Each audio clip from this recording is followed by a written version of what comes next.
किस्मत के मारल दर दर भटकीला, किस्मत के मारल दर दर भटकीला। कैसे बताएं उनका बिना कितना तड़पीला, हम कितना तड़पीला।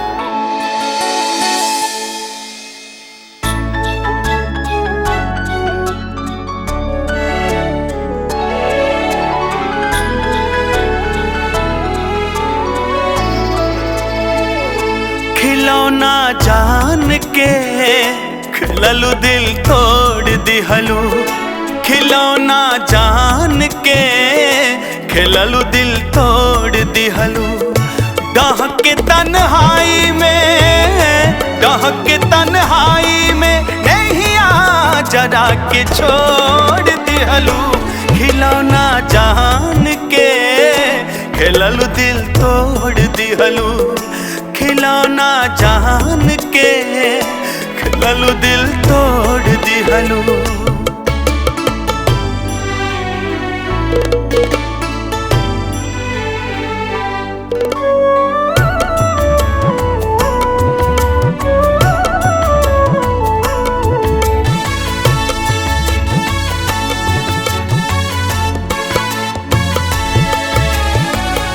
लोर के नाता अखियाँ से जुड़ाइल कैसे, कैलू वादा कैलू क्रिया भुलाइल कैसे।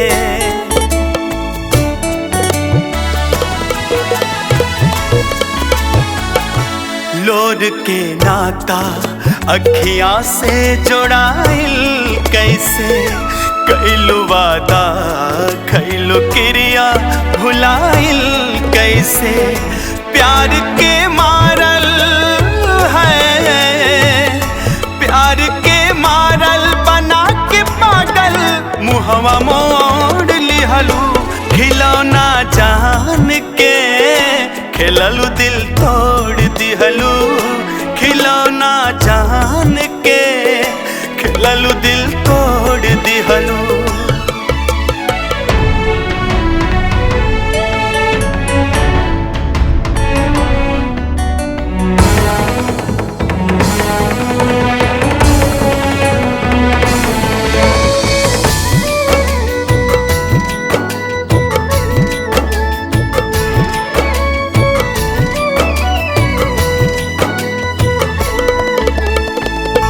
छन से टूटेला सगर सपना आह छतिया में, प्रीत के ढाहल केहू का करी प्रीतिया में।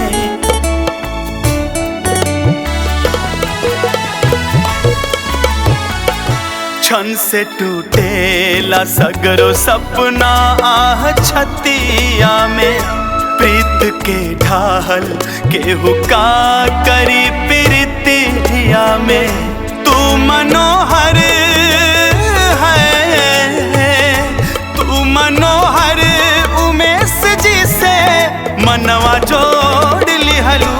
खिलौना जान के खिललू दिल तोड़ दिहलू, खिलौना जान के खिललू दिल तोड़ दिहलू। खिलौना जान के खिललू दिल तोड़ दिहलू, खिलौना जान के खिललू दिल तोड़ दिहलू।